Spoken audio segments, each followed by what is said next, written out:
and welcome back to the Movies Made Us Do It. Me and Matt are back. How are you, Matt? I am pretty good, sir. How are you?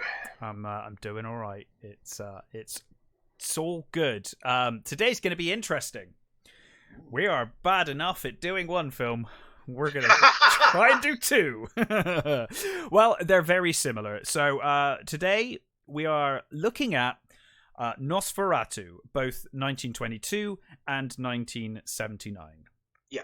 The main reason that that the original Nosferatu is 100 years old this year. It is 100 years old back in March, I think. Yes. And in my opinion, my personal opinion, Nosferatu the Vampyre, 1979.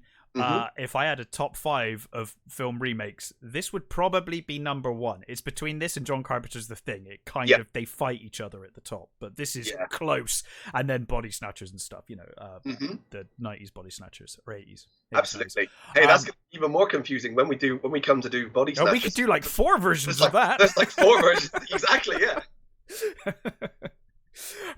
But yes, so we figured we'd do both. So when did you first see the original 1922 Nosferatu? So I'm pretty sure I saw the original one on TV on I think Channel 4 showed it one afternoon. And I watched it with my family, who were completely bored and wanted to turn over, and I wouldn't let them. Yeah, that sounds about right. I saw it. I want to say I saw it on VHS first. I think I did. Yeah. And then I've got a very distinct memory of watching it again when DVDs came out and there were those really cheap DVDs of 100 films DVD collection. It was one of those because obviously it's public domain, so it was just chucked on every single one of those compilation things has got it. And they're almost always terrible versions. The worst versions imaginable. Really, really grainy, washed out picture and the one I had on soundtrack. Yeah, and they started adding color as well, which I'm not a big fan of. They did the different tints for the time of day and stuff.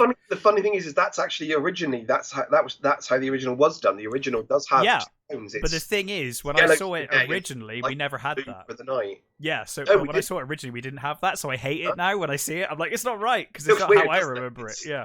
It's weird. But it's funny because we were discussing this just now, and we were saying, you had the same experience as me. You watched it originally at the speed it was, and then this week you're watching it and you're like, wow, this is way longer because they've slowed it down to the proper speed. That's the thing. I think it's one of those things that people seem to think about old movies, is that they're all sped up and that's just how they are. And it's like, well, that's not. No. It's just that for some reason these versions are the versions that they and it's harder to tell when it's silent anyway, because obviously you've not got the dialogue, which would be an obvious giveaway if something's been sped up.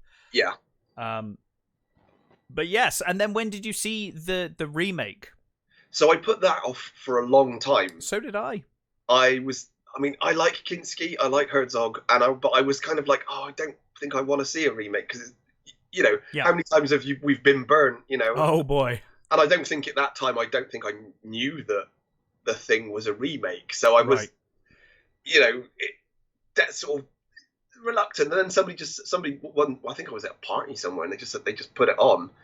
And we were like, oh, this is actually fucking good. It's like, damn, I can't believe I put this off for so long. Yeah, I put it off for a long time too. And I ended up picking it up on DVD and loved it. And then one of my exes, Anna, good friend to this day, oh my God, it's her favorite film of all time.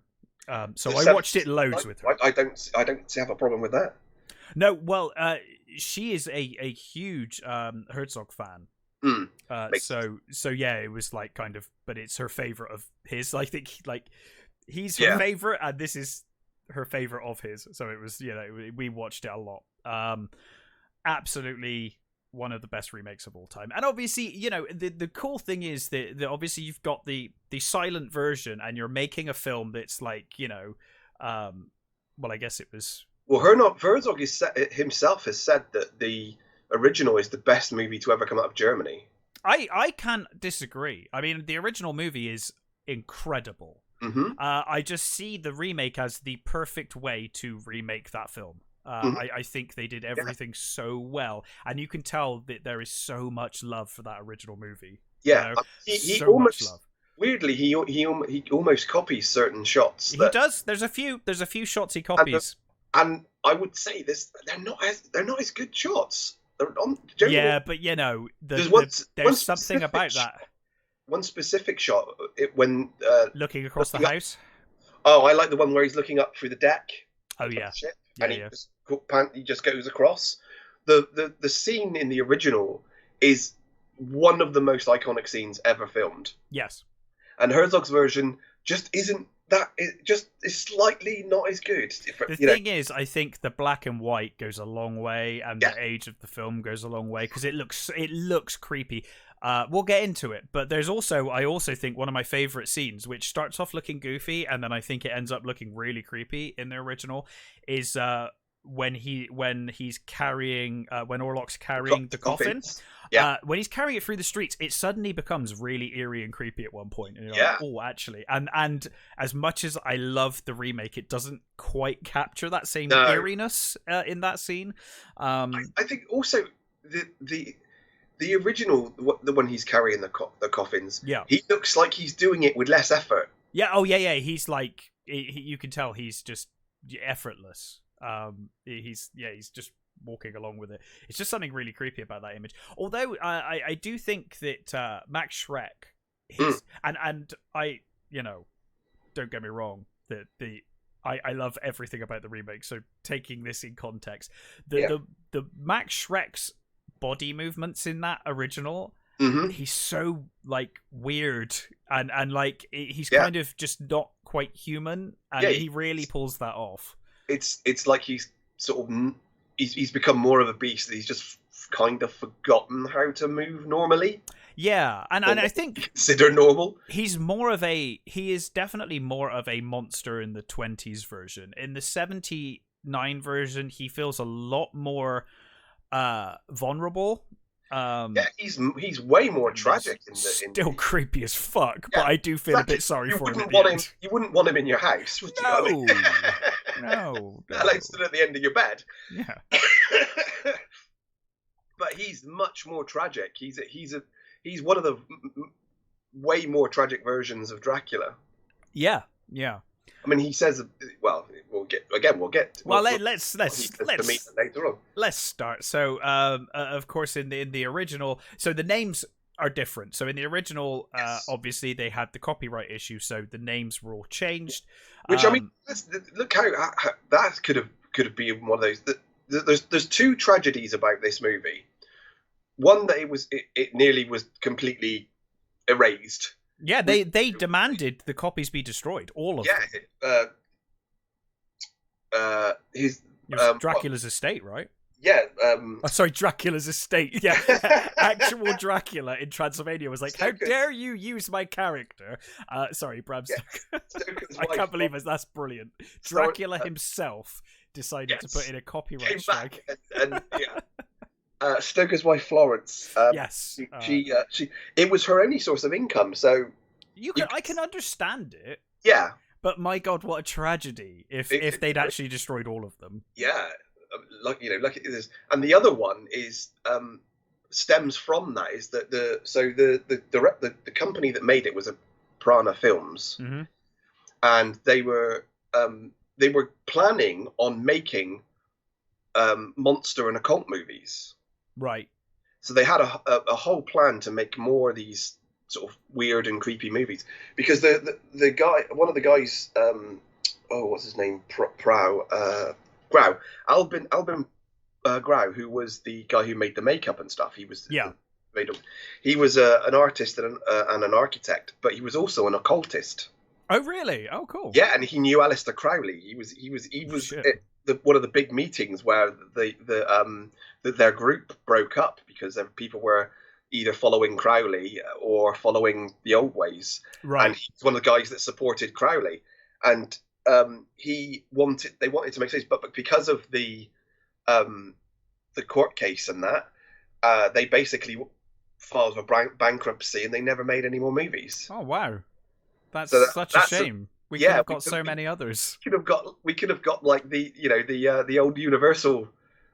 Universal run in the 20s, effectively. In the 20s. Would have been awesome. Yeah, exactly. That would have been amazing, especially if they were all made with the same, care that the Nosferatu was made. That would have been fantastic. I mean, that was really the downfall of the Universal horror movies, is that they started off with that quality and then went downhill as time went on. And you can say the same about Hammer as well. Of course, yeah. Most studios that go on too long, with their stuff. But yeah, so there's going to be a bit of name jumping here between the characters, unless we go with the renamed. I don't know, but well, look, I think that's the other thing that I've always found a bit weird is, for me, he is Orlok. So yes, even the remake, I think it's weird that he's called Dracula. I don't know why they did that. I kind of feel like they should have just rolled with him being Orlok. Same here.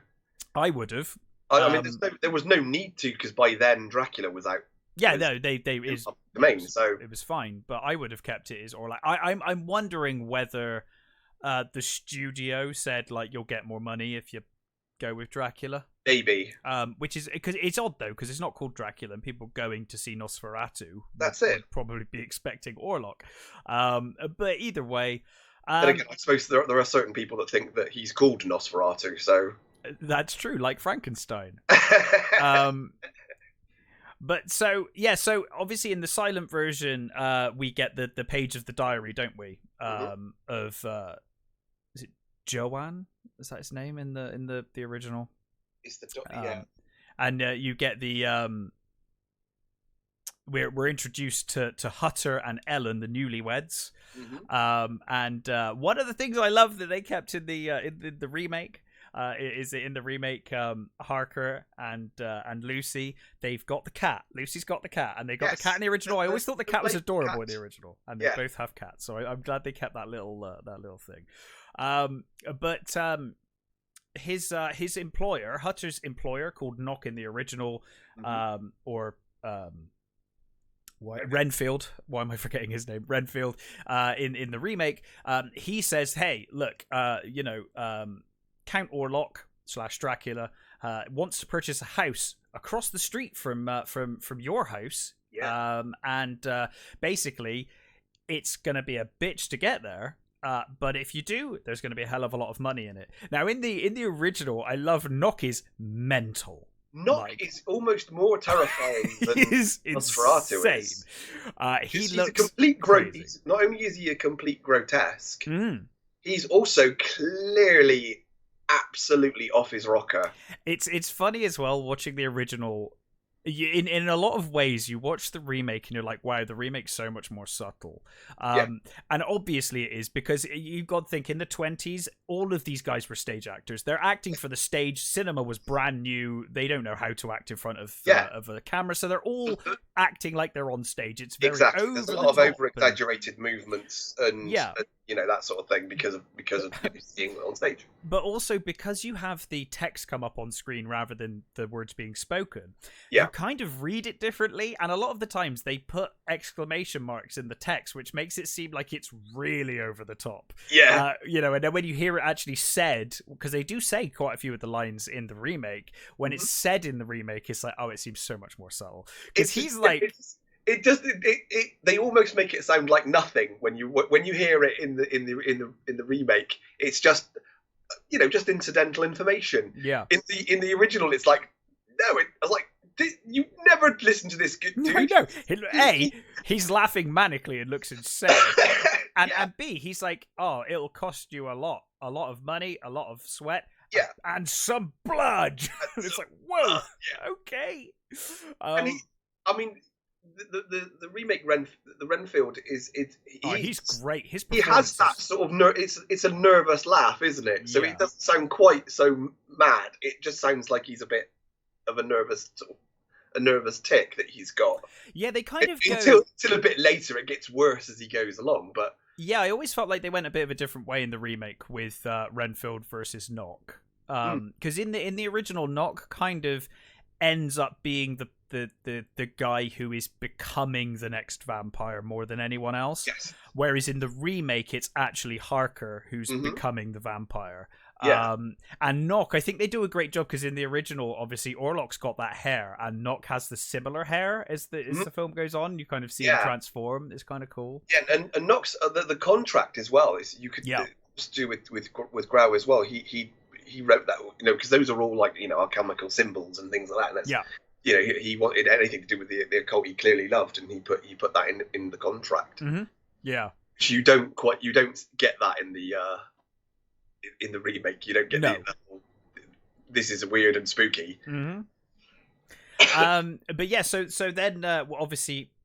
One thing I will say about Hutter as well in the original, he is like the happiest dude in the world. He loves life. He is bounding around like he's almost insane himself the way he acts. Yeah, he is. He's the happiest boy in all of Germany.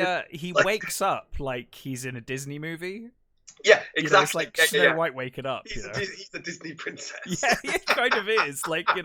Imagine him talking to the birds and stuff and singing. I was going to say Mina, but it's not Mina. It's Lucy. Lucy, by contrast, she is this, especially in the remake. Well, isn't it Nina in the original or something? Yeah. No, she's yes. That's it's because they combine like Nina and Lucy, don't they, into one character in the original. So she is really fey. Yeah. She's got this.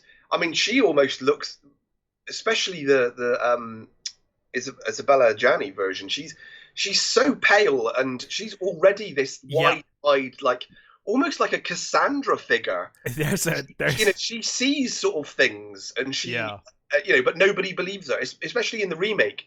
She knows what's going on, but no one believes her. In the remake, there's a scene with her and Dracula where she says something so deep that even Dracula's like, "Oh fuck, okay." Yeah. They're talking about death, and he's like, Harker won't die, and she's like, "Yes, he will. Death comes to us all." And something like she goes on this big monologue about death and how it's inevitable for everything, and like Dracula's like. Fuck. that's where you get him talking about, how, that's what you get that thing where he's talking about the absence of love. Yeah, the absence of love and stuff. And how much that's the scene where you actually do feel genuine pity for. Oh yeah, 100%. Yeah, because he has this sort of, he's been alive so long, and he's got nobody with him, and he just yearns for anything. He's much more of a. He's doing this as a compulsion, not because he wants to. Yeah. So yeah, then we get the travel. So Hutter obviously heads off, and he travels through Carpathian towards Transylvania. Yeah. And we should also say that this one these are set in Germany, yes, as opposed to England, and they're also set a lot earlier. So the Dracula is set in the 1890s, whereas this is set 1830s, I think it is, something like that. And with the remake, I adore the music of the remake.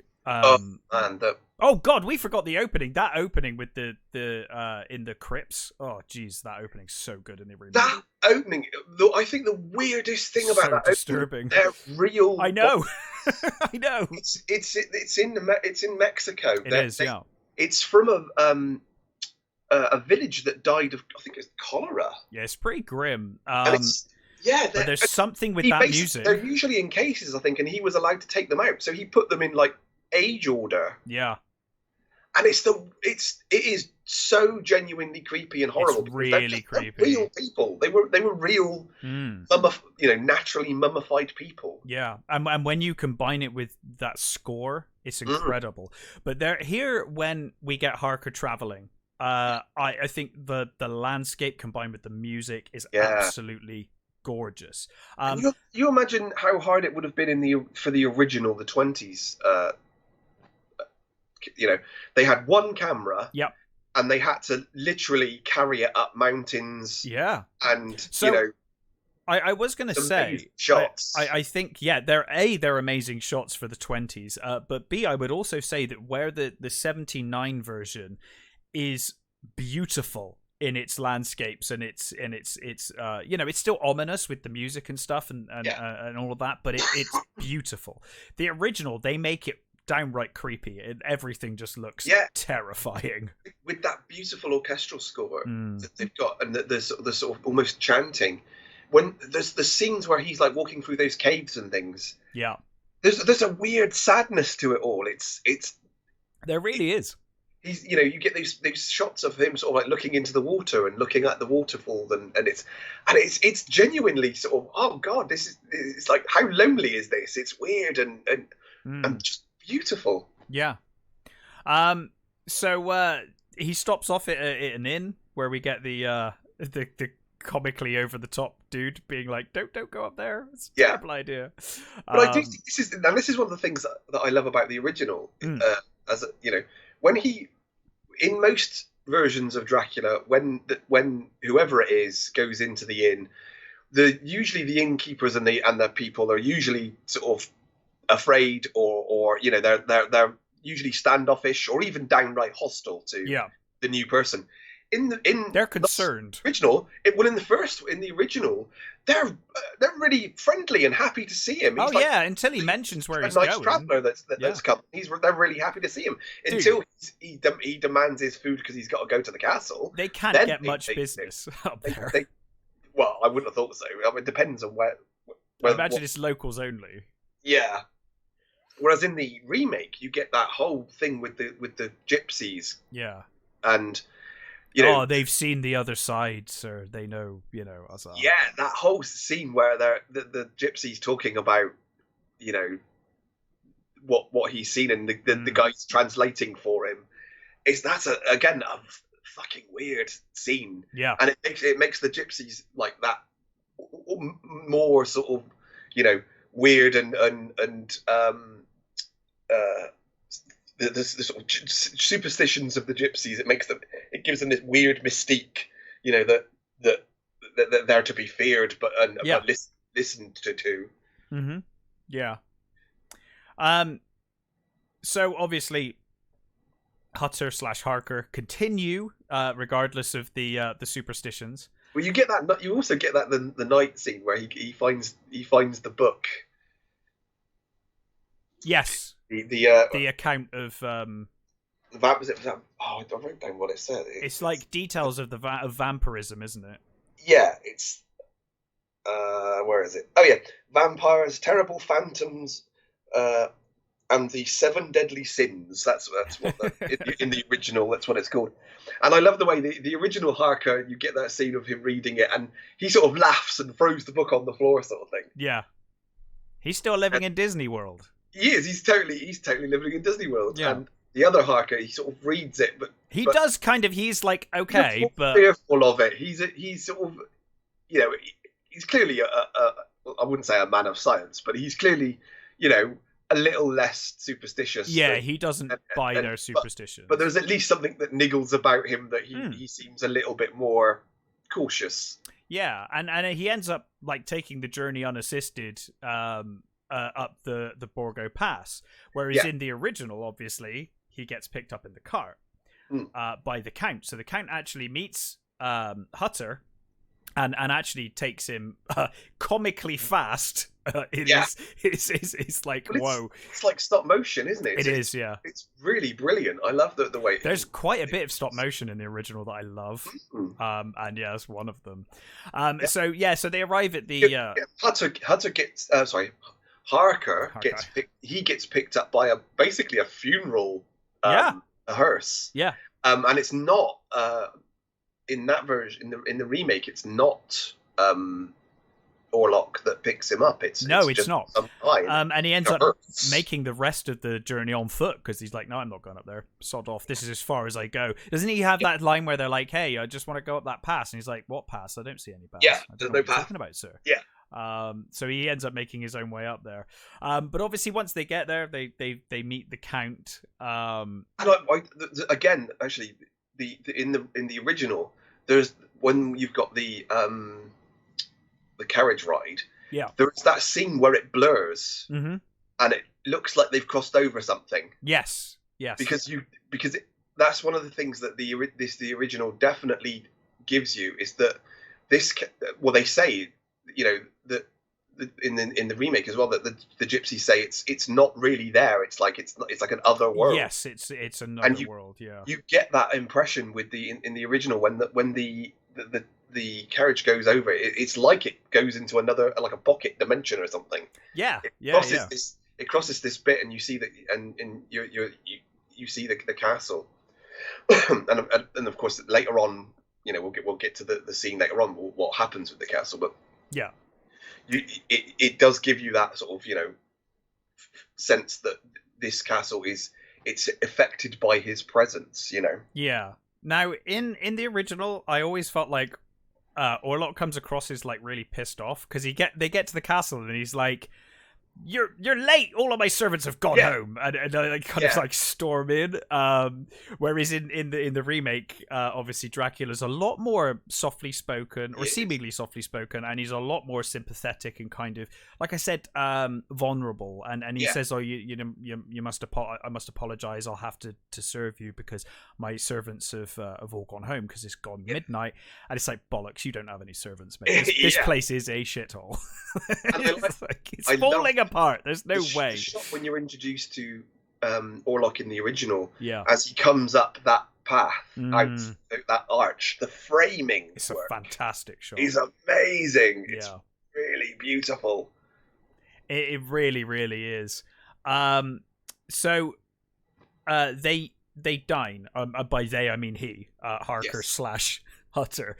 They dine, and in both versions he cuts his finger. Now in the remake, it's I actually think it's handled really, really nicely in the remake, where Dracula says, "Oh, you know, that blade was old. You'll get rust and rusty knife. You'll probably get blood poisoning." So he insists that he sucks the blood to, you know, it's like, oh, it's the oldest remedy. You know, it's the way we do things. He sort of says, no, it's fine, and then you can see that Dracula's struggling and he can't hold it anymore, and he kind of lunges at him and sucks the blood. Whereas in the silent version, that may happen, but it's not written as text, so he just kind of goes at him. So he just goes for it. But yeah, in both versions, he gets his blood sucked. Yeah, and in both versions, he gets sort of ushered towards the fireplace, doesn't he? Yes. And then it's basically he's almost in both versions. He sort of composes himself and says, "Oh, why don't we just sit and talk?" And and I think in the remake it's much more terrifying. It really is. He's so creepy in it. Kinski is full on, almost over him, ready to devour him. You know? Yeah. And I think one of the things I don't know whether you know about Kinski's performance is that Kinski wanted to play him with more energy.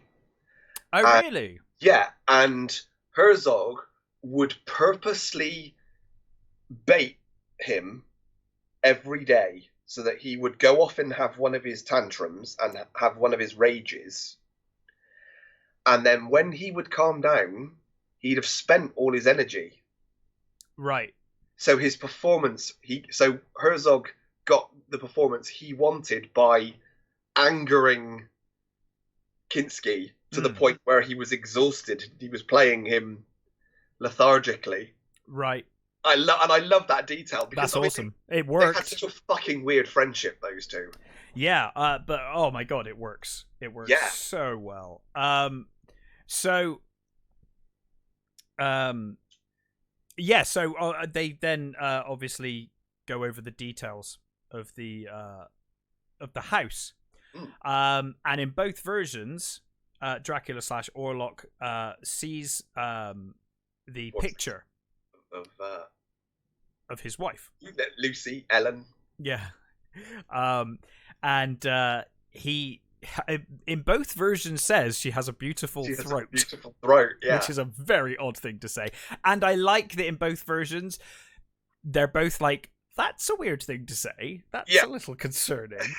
And then I think the funny thing about that is actually it makes more sense in a sort of Victorian way. It kind of does, because, it kind of does. You know, that was one of the few things of a lady you would see is there what they call, is it the decolletage, is it? Mm-hmm. The neck and the throat would be one of those would be one of those saucy things that you could see on a lady, Yeah. So it actually does make sense in that Victorian way, Mm-hmm. but as a statement, it's fucking weird. Yeah. And of course, upon seeing her, Dracula / Orlac immediately is like, I'll sign it. And he's like, and Harker or Hutter is like, I haven't actually told you how much, and he's like, it's a minor inconvenience amongst gentlemen. Fine, whatever you want for it, I'll pay. And I love the way in the original Hutter snatches the portrait back and dramatically puts it in his pocket. Mm-hmm. It's a full on sort of thrusting it into his pocket and standing back from him. It is that over the top theatrical. It's theatrical, yeah. But I love it. It's a great performance. It really is. I mean, if you watch these silent movies, if you've never watched one before and you're going to watch it, as if you're watching a theater play, and it's wonderful. But it just needs to be in that. You just need to be in that mindset of like, I'm watching a stage show, effectively. But yeah, so he signs, and you can tell, like, in both versions, I think they're like, this dude's going to be living opposite me. Like, this is not a good idea. I don't want this dude living opposite me. Yeah. But of course, in the remake, it occurs to Dracula suddenly once he's signed, and he's like, you can see he's suddenly like, shit, and he's like, how long did it take you to get here? Yeah. And of course Harker says, but like 4 weeks. And you can see in Dracula's eyes, he's like, oh no, this is a problem. I've got a problem here. Takes so long over land. Yeah. And of course you can see the wheels are turning. He's like, I need to get there somehow, but this is going to be a problem for me. Yeah. So is the kind of day, or I'm not sure how long he's there for. I guess it's a number of nights. He's kind of haunted by dreams, dream-like encounters. He's not sure if they're dreams or if they're real, but he's encountering the count at night, and he writes a diary to Lucy, because he can't. Obviously, there's no post, so he's like, I will write an account that you can read when I get back. Well, he does get that in the original. He gives it. He gives the letter to a passing person. Yes, he gives it to a. And you do sort of think, oh, there are people that go up here then. How weird must they be? Yeah, like what kind of a person are they? And I mean, even weirder in the remake. There's that kid, the violin. He's hilarious though. I love the bit when he's fallen out of the. I love the bit when he's fallen out onto the ground and the kid's just playing. Stood over and playing the violin. It's like it almost feels like he's a ghost or something. Yeah, it's something weird. Like he's not quite there. It's weird. It is very strange. And so you get the two writing the letters to Lucy, and I love the way that he says, the mosquitoes in this in here are terrible. I've been bitten twice in 2 little points on my neck. Yeah, that's a fucking big mosquitoes, buddy. Yes. So in the remake, I think simultaneously with this, Renfield gets committed to the asylum after biting a cow. And apparently he's just gone a bit insane. So in both versions, Harker's kind of we've also somewhat imprisoned here, and we've also got the things that emphasize the fact that in this version, Lucy is. She has these visions. She has these. She does. Yeah. She knows when he's being attacked, and she often wakes up when things happen, and she sees things and gets visions. And I like the original where she's walking along that like a banister or that. Yes, that's a great shot. It's a really good shot, and then you get the guy. I can't remember what the guy's name is who they've left her with, and he's got like the biggest pipe I have ever seen. It's huge, and he's like he's doing some sort of work or something at his desk, and he sees her go by, and rushes out and picks her up, and you get a similar sort of thing in the remake where the guy sort of sees her and he picks her up and takes her to a room, and they go and get a doctor, who theoretically is sort Van Helsing. Yeah, in the remake, he is straight up called Van Helsing. Yeah, but he's not your usual. I think no, he's useless in this, apart from right at the end. He's basically just a doctor, isn't he? He is. He's like a village doctor. He doesn't really. He doesn't. I got the impression that he didn't really believe any of it until right at the end. No, that's the thing with when Lucy's the only one that believes, and everyone else is like, "You're crazy." When Lucy is telling him things, he's completely, it's all just superstition. We're beyond that sort of thing. So he's not the traditional. No, he's not the traditional. But I think that's again, like we say with a lot of these versions of Dracula, they cut out. This version cuts out loads of characters. It cuts out all of Quincy and Arthur. Lucy and Mina become one character in the original. Yeah. I think Mina is in Nosferatu 1979 briefly. Yeah, she just dies. She's in it to die. I get the impression that in the remake, I think she left with Arthur and Mina? Yeah. I think. So that the whole character system is quite a lot different. It's very different, yeah. But he's kind of locked in this castle and kind of stranded up there. He tries some of the doors and can't get out, and eventually finds his way to finding Dracula asleep in a coffin. Yeah. Or Orlok. Both scenes play out pretty similarly. I think both are very effective. I really love that his eyes are open in the coffin. It looks creepy as hell with his eyes open. Yeah. It's almost a shame that they didn't kind of continue that in all other Dracula movies, because I think it's just terrifying that he's just eyes open, like wide open. Yeah, I guess again it depends on what you're going for, doesn't it? It does, yeah. I think it's creepy as hell when he's there with just like you said, eyes open, just led there. No movement, it's yeah. Sometime later, presumably maybe that night, Dracula leaves, and Hutter/Harker, well, at least in the remake, Harker realizes, he's like, oh god, he's left. Yeah, in the original, he sees him leave with the coffins on the wagon, and he's like, I'm off. Yeah, and that's the scene of him loading up the coffins. Yes. On the back. Again, effortlessly. Yeah. It's brilliant. And I think, again, actually, funnily, it's when you see that scene played out when we would have originally watched it in the sped up version, it's almost comical when you see it. Yeah, it is, yeah. In the speed. It's funny. That's how I remember it. It's only this week when I watched the slower version, I was like, oh. Yeah, exactly. It's weird. It's almost weird when you see it at normal speed and you're it looks more normal. Yeah, to be honest, I almost didn't give myself enough time to watch it, because in my head I was like, oh, it's not very long, and I was like, oh god, it's an hour and a half near enough, because it's the slower version. I was like, oh, okay.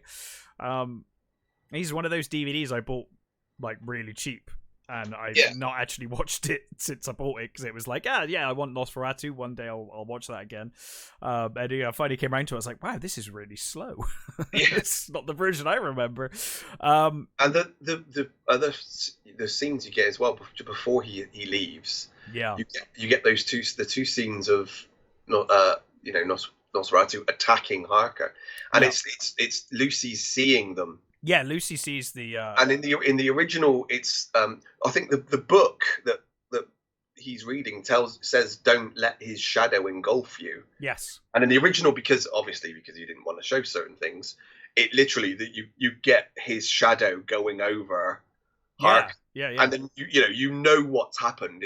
Whereas obviously in the 70s you can do it with a bit more finesse. Yeah. So you get the shadow work again, but he literally does. You see the attack, and when he's there drinking from Harker, you see him sort of over Harker drinking.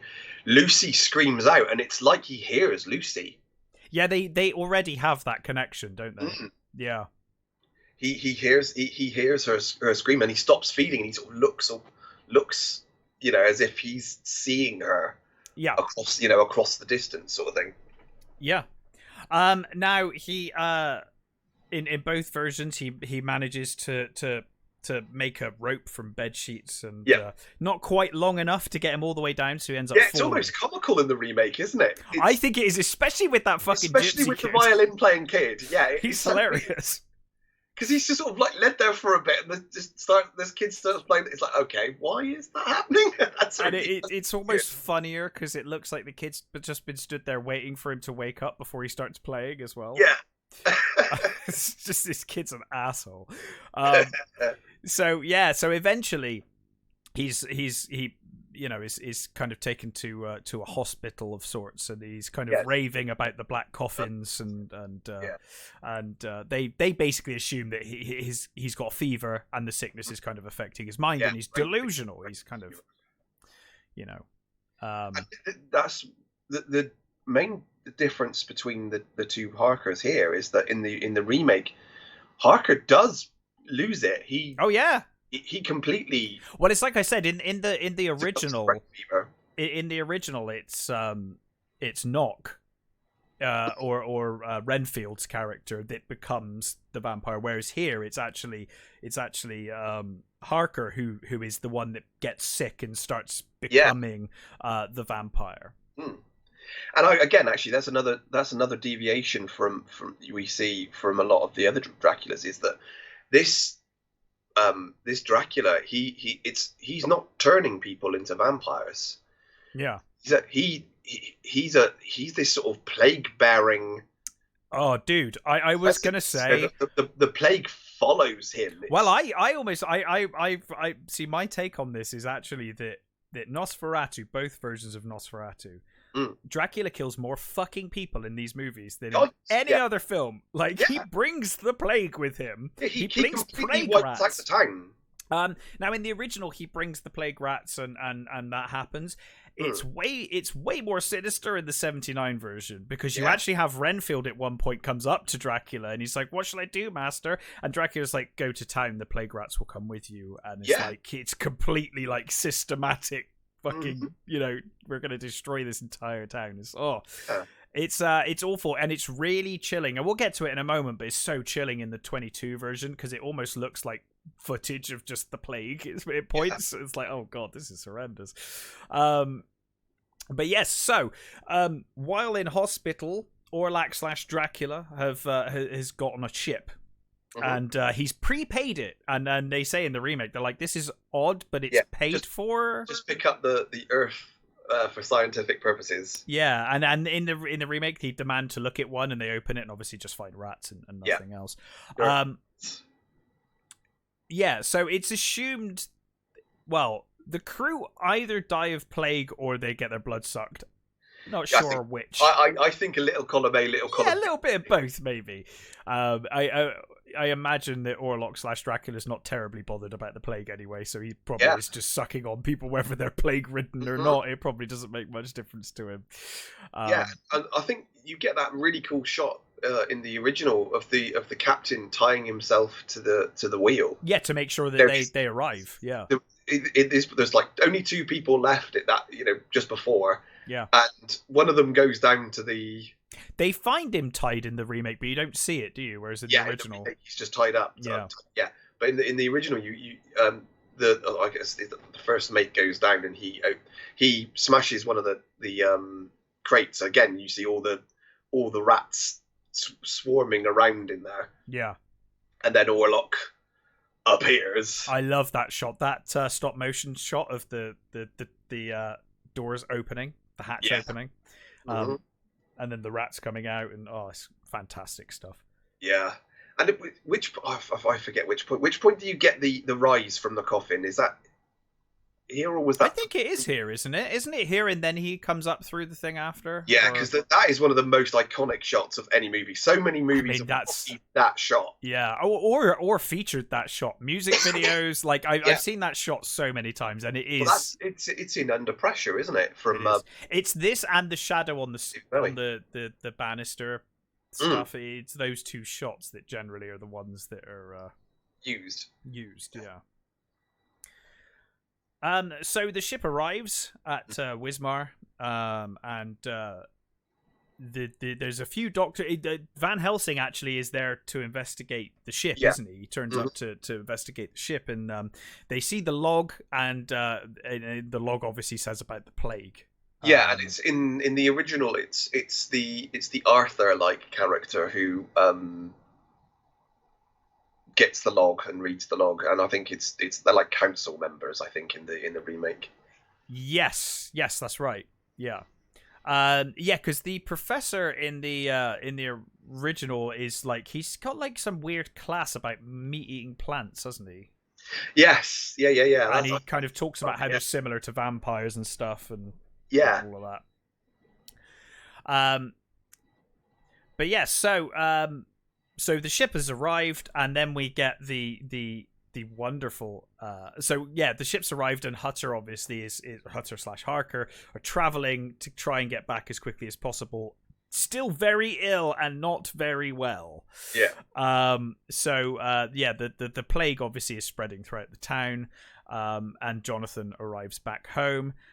In the remake, we get this wonderfully acted scene where, you know, Lucy's so happy to see him, and he's just like, "Who is this woman?" Yeah, who is this person? He's so addled with fever that he doesn't know who she is. I think they do such a good job at making him look ill as well. Yeah, he looks horrifically ill. Bruno Ganz is a fantastic actor. So, I mean, you know, Downfall and Wings of Desire. He's a great actor. Yeah, he really does look. He looks awful, doesn't he? Awful. Yeah. So did you know? Also, that's the other thing about the remake. You know, there are two versions. I think I've only seen one version, so I didn't know. Well, so there's an English version and a German version. Right. So I'm assuming I've seen the. So are they both in English, or is one? No. So the weird thing is that instead of doing, because I think it was. Did they just record it twice? That's mental. No. So what happened was I think Fox demanded that they do an English speaking version, and he wanted to do a German version. But what they did is he did some scenes in German and some scenes in English. Do you know, it's weird because I've picked up on that over the years, where in some scenes they're clearly speaking the lines, because you can tell it's overdubbed, but in some scenes you can see they're speaking the lines, and in other scenes they're not. So that's interesting. So basically they're dubbed in both versions, and kind of because he instead of doing two sort of separate movies, he literally did it that way. So that's really interesting. They could dub it in either language depending on what they were doing. Huh. And apparently, Isabella Gianni, who's French, she could speak German because I think it's her father was German. I think it was right. But apparently, she has such a strong accent that she's dubbed in either version. Right. So it's not her voice at all. It's never her voice. Version. Yeah. So I think Herzog himself says that the German version is the version that he would go with. It's the better version, he says. I've always loved, because I'm a big Italian horror fan as well, and I've always loved that overdubbing. I always think it gives a real dreamlike quality to everything you watch, and with this movie, because the remake is so much slower and so much more dreamlike, it's almost like trance-like, the whole movie, and I think the voiceover really adds to that as well. I think it works really, really well. I was going to say as well, we forgot to mention, but I love that Knock/Renfield senses the ship coming in. He's like silent, quiet. I can hear a fluttering of sails, because he's laughing, and then he tells himself to shut up to hear the sails, and then he goes back to laughing again. So we get the great scene with Orlok carrying the coffins through the town, which I personally think is better in the original. I agree. I think that it looks really creepy. Yeah, it is. It's there's just something about that original. The original version of him just almost casually tossing these crates around. It is much more creepy in the original. It is. It seems more measured in the remake. I mean, there are times where he's almost looking at you, isn't it? Yeah. It's almost right at camera. Yeah. What is not so disturbing in the original is Hutter's return home, because he's fine. He's like, "Hey, I'm home," and they're all super happy to see each other, and it's fine. Whereas in the remake, obviously, Jonathan's has kind of gravely ill. He at least has kind of lost some of his chipperness, though. He's not quite not the bounding person he was at the beginning. He's on like 9 rather than 11. You know? Yeah, he's dialed it down to 9. Yeah. Oh, it's easy to make fun of, but it was a very different time, and they were acting for the stage, so it's understandable. But it is kind of comical when you look at his performance. His performance in particular, because he is very over the top. Yeah, he is. He's way over the. Although, I mean, sometimes the actress playing Ellen, Greta Schroeder, her performance is. I think it's the big eyes acting, isn't it? But yeah, it is. Ajani does that as well. She uses a lot of big eyes acting. She does. She's practically an anime character in some shots. Yeah, she really is. Yeah, yeah. Whereas by the same token, Nock, the actor playing Nock, he overacts massively, but it's just terrifying the whole time. Yeah. So it's just kind of works somehow. He's just horrifying. But yes, so yeah, they go to investigate the ship, and they find the dead captain, the log, and obviously the rats, and the illness is, illness. I don't think they're very specific. They're like, illness has killed the crew. It says plague, that we think we're carrying plague. Yeah. So they were like, plague, and everybody basically scarpers like, go into homes. Yeah, so they tell everyone to go home and stay in, and then we get the town crier basically announces that plague victims must stay in their home, and they put the white crosses on the doors and all of that stuff, and really horrific scenes, and it goes on for quite a long time, especially in the original. It's like, I think because of the original, so this is I think to do with Grau.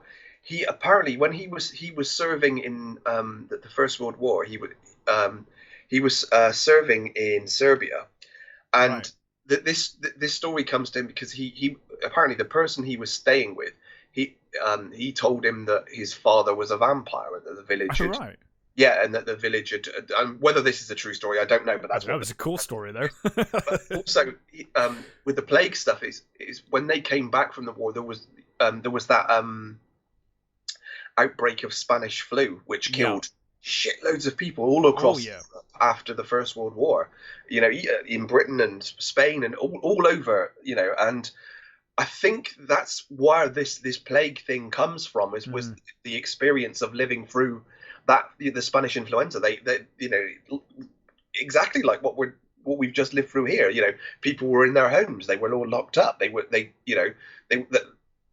didn't come out. So you get that sort of feeling here of oh my God, we're all fucked. Yeah. Now in the remake, Dracula, or Lucy, encounters Dracula, and Dracula basically says that he's unable to die, and he's kind of weary of life. Yeah. But he basically demands that she has some of the love that she gives to Jonathan. Yeah. He has. And she basically is like, nothing can take away my love for Jonathan, even if he never recognizes me again. Nothing will, and this is where we get the line I talked about earlier, where the Count's like, he won't die, and she's like, yes, he will. Everyone dies, and she goes into this big old monologue about how everyone dies, and Dracula's like, wow, that was really way deeper than I was expecting. Yeah. He's just like, oh. And she basically just puts she I think he's almost even more attracted to her when she starts talking like that. He's like, oh, like, I liked you I was like, visually, I lusted after you, but now you're like, wow, you're actually, she completely embodies everything he doesn't have. Everything he can't be. Yes. She's literally full of life. Yeah. She's literally, she believes. She's her whole being is for the love of Harker. She absolutely loves him, and she believes that goodness will overcome this evil that has appeared. Yeah. In both versions, you get the book tells them about the sacrifice, that the only way to overcome this thing is for a pure woman to basically to sacrifice herself so that he so that he lingers after the cock crows. Yeah, yeah. So in the original, she doesn't have that encounter with Orlok. Instead, she actually reads the book against Hutter's wishes. Hutter's like, "Do not read that horrible book I brought back. Leave it alone." She decides to read it anyway. It's actually funny that when he first encounters the book and he laughs and he throws it on the floor. Isn't it weird that he's got it later on? Yeah, yeah. Like almost like it just appeared in his pocket. Yeah. Whereas in the remake, obviously, she has that encounter. So she's now pretty clear in on the end what of that encounter as well. When after the talking, the way she straightens herself up and she pulls herself and she's got the cross, and of course he's repelled, and he literally just leaves. He doesn't, he completely is. It's almost like her pureness and the religious icon just completely repels him, and he just goes. Yeah, yeah. So yeah, the Harding's sisters end up falling ill, and obviously we then see the funeral procession going past her house, and then she reads about how Nosferatu could be killed if you waiting for the distracting him long enough so that the sun rises effectively. Now in the remake we get that great scene where Lucy's walking through town and they're like, "What are you doing? The plague is happening, go away." And she's like, "I know what's causing this. It's not the plague. None of you are listening to me." And I was like, I think it's a bit of column A and a bit of column B. To be honest, I'm pretty sure the plague is actually killing people as well. I mean, exactly. And the thing is also, she kind of looks a little crazy. She does look a bit mental, and she's very pale. They probably were like, "Oh God, are you a plague victim? Please go home." Because they are piling bodies. There's so many coffins, and we get like that scene. Both movies have the scenes of the carrying of the coffins, but the remake. Oh God, that scene. The columns of funeral bearers with the coffins is really good, and it's such a great shot as well of above, high above and just looking down onto the court. It's a wonderful village shot. Square. Yeah, and I love the shots we get later as well, where you just see the place abandoned and there's just like farm animals roaming the streets and just barely anyone around. You really see the desolation in the remake, and we're just the emptiness of the town in the remake, whereas the original really focuses on that, like the coffins and the plague. Well, Herzog says that he sees it. It's not just just a monster thing. He sees it as this bourgeois people they're throwing off all the things that make them all those, so the sort of the trappings and stuff that you see all their furniture being piled outside. They're going back to just simple ways and living in their house, trapped in their houses in simpler things. So you see this sort of is a new change sweeping the sort of country as well. That's the way he sees it. Yeah. So obviously in the remake, we jump straight to to Lucy luring the Count. Shortly after she finds Mina dead, she gets the Count. Whereas in the original, we actually get the townspeople basically looking for a scapegoat, and they find Knock, who has escaped. Actually he escapes in both. Renfield escapes in the remake as well, but he just basically does Dracula's bidding and off he goes. In the original, Knock is actually scapegoated for the plague. He's basically blamed for it, and they chase him through the city. Chase him around. But amazingly, he manages to get away. I always assumed he was going to be knackered. I was like, "You're dead," but no, he manages to get away, and he mocks them from the rooftops. He's on the roof, isn't it? And they're throwing bricks at him, and they're all down there, like hit in the head. And he's so spry. I mean, obviously the guy who's playing him is a younger man, but the way he comes down off of the roof is amazing. Yes. So, then she can at night she kind of senses Orlok watching her from the building because, of course, the building is literally opposite. They're living opposite each other. It's across the river, isn't it? Yeah. So they can see each other through the window. She senses him watching her from the building, and she opens the window, inviting him in. This happens in both versions, and this is a shot that's almost exactly the same in both versions, where you have Orlok/Dracula watching from the other side, and his movements are very similar. Yeah. In the original, she tells Hutter she's ill and she's going to go to bed. She says to him to go to fetch the doctor, doesn't she? Yes, that's right. She's like, "Yeah, go get the doctor," which obviously leaves him. In this version, Harker's just knackered. Well, he's not going very far. Lucy is she knows what she's for somehow knows what she's doing. She gets. I think she's read the book as well. Doesn't she put salt around him? No, it's wafers. Oh, it's wafers. That's right. She goes over to because she does it with the rats as well, doesn't she? She puts wafers around the rats. She puts wafers in his coffin, in his coffins, in the boxes. She puts crushed wafers, and she surrounds. She puts him in a chair, and she surrounds Harker with the crushed wafers. Yeah, and then she goes sort of like to bed, as it were.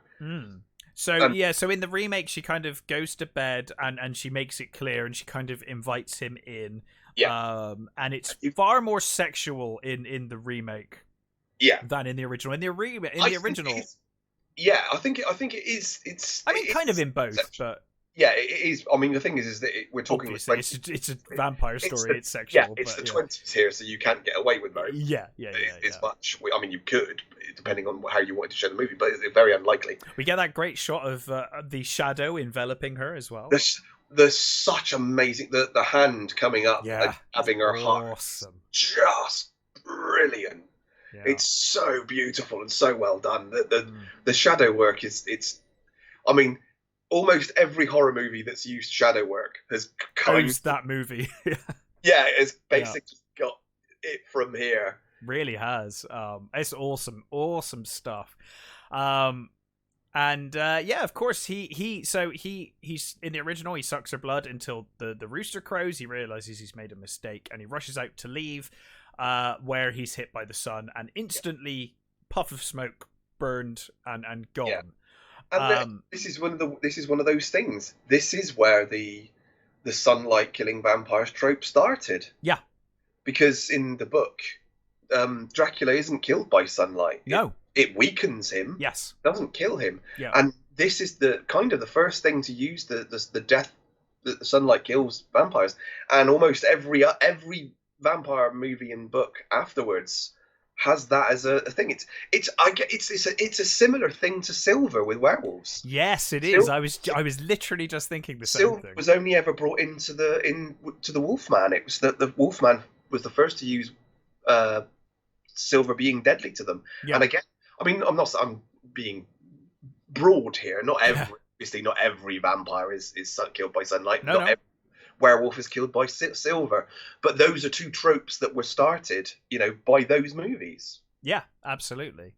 Now Orlok's death is mercifully quick. He runs outside, he's like poof, oh okay. Dracula's death is way more horrible. He's sucking her blood and he hears the rooster. He goes to move and Lucy actually grabs him and holds him. She's like, no, you're staying, buddy. But the thing, also the thing that you get from Lucy at this point as well is that she's enjoying it. Oh yeah. She's completely. By the time she's pulling him back, even though she knows what she knows that she's got to kill him. She's doing it for that. She's also, she's getting off on it. It's that whole the sexual thing that the vampire is. Yeah. Absolutely. But he dies way more horribly here. It's almost like he can't breathe, and you do feel kind of sorry for Dracula, Yeah, a little bit. I mean, he is a monster, but he's so vulnerable in this film. But I think that's the whole thing with the way that Herzog has portrayed this version of Dracula. That he's made him a tragic figure. He's trapped by his own existence. Yes.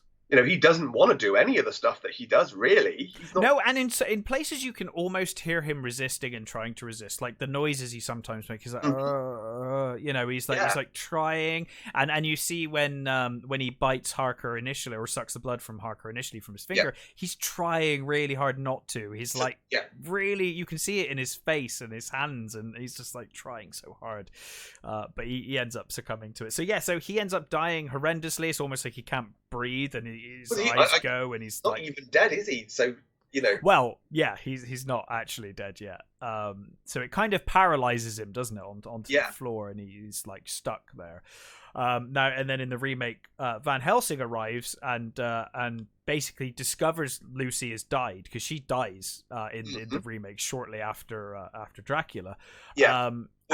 Doesn't she tell him that to get us to finish him off? That's right. I think she does tell him to finish him off, and then she dies. Get a steak, and she says get a steak and finish him off, but before he gets away, sort of thing. Yeah. So he finally believes what she's been saying all this time.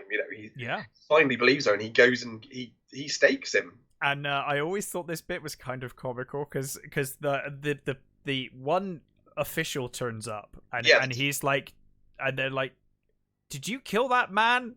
Did you kill the Count?" Because obviously they don't know the Count's evil. They're just like, "Here's the Count. You've killed the Count." Yeah. With that steak, and he's holding this bloody steak, and he's like, "Yeah, I did." And he says to this guy who's just there, I don't know why he's there, but this is this little guy there, and he's like, "Take him to prison." And the guy's like, "What, by myself? Like, who's going to help me? There's no one alive. Everyone's dead." What's worse is Harker himself says he's just murdered. Well, yeah, of course, because Harker. See, so in the original. In the original, it's Knock who's been returned to the asylum, and he immediately knows the Count has died. Yeah. In this, it's Harker. Harker knows that the Count's dead, and he's like, "I want revenge for you killing my master." And he's like, "Yeah, it was you. You killed the Count." He's the one that dobs him in. Yeah. But of course he says, "Yeah." It's like a maid there as well. There's a maid, and he says to the maid, "What are you stood there for? This place is dusty. It's full of wafer." Yeah, get a broom, sweep away this dust. It's the glee that he escapes from it as well when they sweep it away, and then he gets on the horse. We'll get to that in a second. But I love this poor guy, and he's like, "Take him to prison." He's like, "I'm not a police officer." He's like, "Well, go get one." He's like, "They're all dead." They're all dead. Yeah. And then he's like, "Well, take him to prison." He's like, "No one's in the prison. Like, what do you need to do?" The prison. He's dead. Everybody's dead, Dave. Yeah.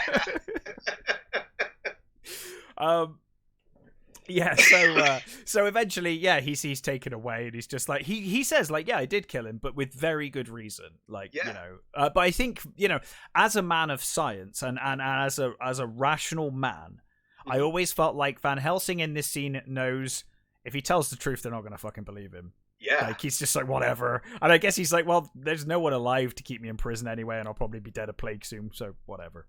Well, actually, the other thing we forgot about,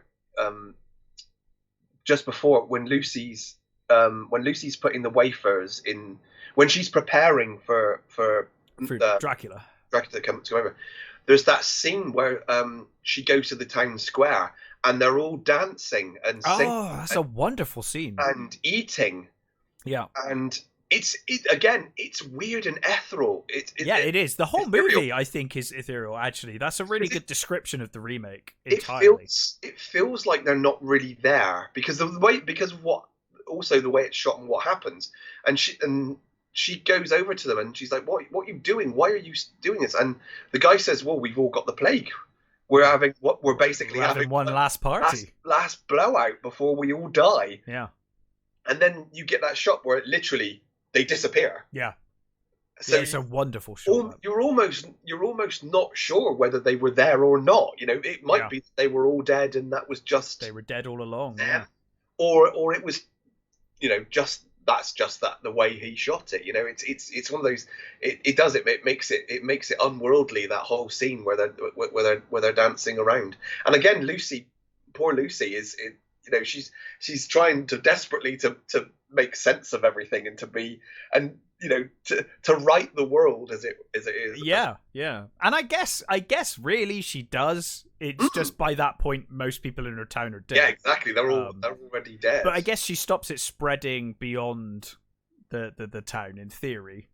Yeah, I mean, I don't know. Those rats are probably a problem, but you know, in theory. So the remake ends with a beautiful shot of basically Harker is now the new vampire, and he rides off into the desert on a horse. He's fully transformed. He's got the teeth. He's got everything. He's got the claws and he's even wearing his coat. Yes. Yeah. He's even wearing Dracula's coat. And he says he has much to do. He has much to do. Yeah. It almost feels like he's literally become Dracula. I kind of felt like that. He literally is becoming the Count again, and I almost in my mind I'm like, I assume that he ends up at the Count's castle and just like becomes the Count Dracula, you know, like almost takes the title as like, I am Count Dracula now, and continues that story. And the remake again, in the original, to further emphasize the thing with the castle and an Orlok, is when Orlok's dead, you get that shot of the ruined castle. The castle, it's almost like the castle died with him. Yeah, it literally was. His very presence was keeping that castle together, sort of thing. Yeah.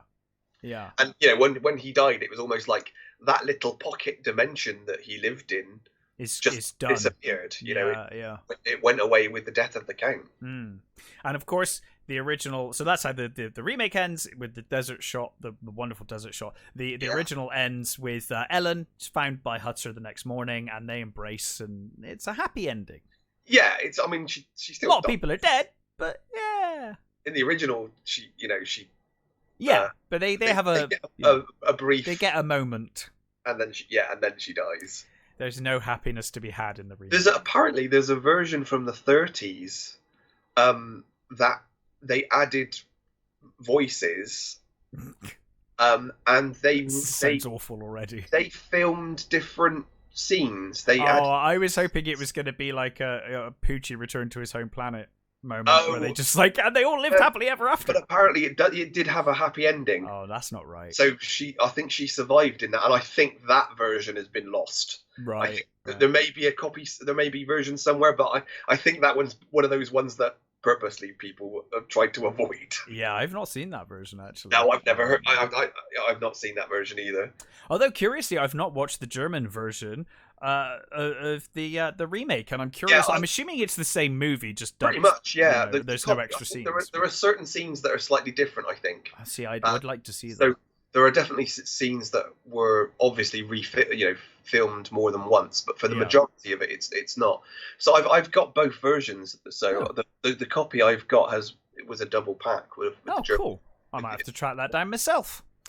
But yes, both films absolute masterpieces. I think the original is it's one of probably maybe the greatest vampire film ever made, potentially. I mean, it's hard to argue if someone wants to say that. And the remake for me stands as one of the greatest remakes of all time. I think it's the perfect way to remake a film. I can't recommend both enough. Have such amazing shots that have been copied so many times. One thing I want to say though, before we go, I goddamn love that comically over-the-top cuckoo clock that's in the remake.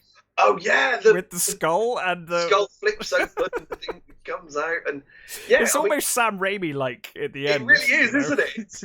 It does feel like a Raimi clock. It really does. I think it's got elements from the original, hasn't it? It's the same sort of like Death's sort of side skeleton in the thing. Yeah. The whole noise that it makes in the remake is over. It's just quite comical. I don't know why it always makes me laugh. I think because the noises are overdone. It's the noise and how like sudden it closes. When the lid closes at the end, it's like it's like there is no way that skull made that noise when it was closing. No. But no, both films absolutely wonderful. Cannot recommend both enough. There is some weird things about the rats in the remake. No. So they basically. The animals didn't get treated very well. Okay. So they got the rats. They ordered all these rats, and they got them. I can't remember where they got them from. They got them from another country, I think it was, and they just packed them in. And by the time so they just ate each other. Yeah, by the time they got them, they'd eaten each other, and they wanted to use brown rats, but they couldn't, so they end up using these white rats. And to dye them, they put them in hot water. Jesus Christ. Yeah, it was not good. And apparently some of the other animals were not treated very well on that movie. I'm not surprised. I mean, you know. But there's whole other stuff. There's whole other things about the portrayal of Orlok being Jewish, and you know, the whole idea of the anti-Semitism of you know the Jewish people coming over. Sure. And I think yes, you can see that for sure. Yeah. I don't believe that the director. I don't believe Murnau. Not consciously, at least. Consciously at all. Yeah. I think Murnau was apparently by all accounts a lovely guy, and he had many Jewish friends. So I think the idea that he purposely did it that way, I think is I don't believe, but you can definitely interpret it that way if you so wish. I've always seen it as monster movies, and I do not, you know, hold with. I agree. I've never thought of it as anything more than that. To be honest, it's a monster, and it's a really cool design.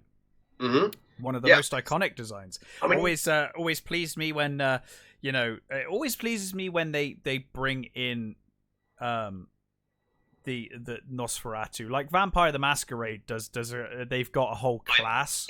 Nosy ferrets, as we call them. Yes, they're great. And again, have you read? I don't think you haven't read the Kim Newman I Know Dracula series, have you? No. So I know I've told you this before, but in the Anno Dracula stuff, Dracula comes over and he marries Queen Victoria. Right. And what Newman does in those books is, if you can name a vampire from a movie or whatever, they're in that book. Oh, well, that's so cool. So it just kind of brings everything together. Yeah, and almost it's kind of like the League of Extraordinary Gentlemen. It's got that sort of... Okay. All those sort of people that... And Orlok basically becomes the master of the tower. Dracula makes him the master of the tower. And in the books, everybody is afraid of Orlok. He terrifies even the most vile of vampires. Right, he's almost, yeah, exactly. Every vampire is horrified and disgusted. Well, that was always the thing with Vampire the Masquerade, as I remember it, is that the Nosferatu class that they're like insanely powerful. They're cursed. Yeah, when you become if a Nosferatu turns you, you become like them. You and you become disgusting. I think you have like massive perks, but those perks come at the cost of being hideous and everyone hating you, and you have to live in the sewers because they're secretive. They hide, and they're the ones you go to if you want to know something. Yes, absolutely. But yeah, awesome movies, and go watch the movies. But, you know, both versions. They're both. Yeah, watch both. I watched both this week. It was fantastic. Yes, it's right. Great time. I love the remake is a film I watch all the time anyway. It's like quite a regular thing for me. It's been a long time since I watched the original, and I really enjoyed just watching. I watched them one night apart, and I loved watching both. It was fantastic. So yeah, highly recommended from both of us.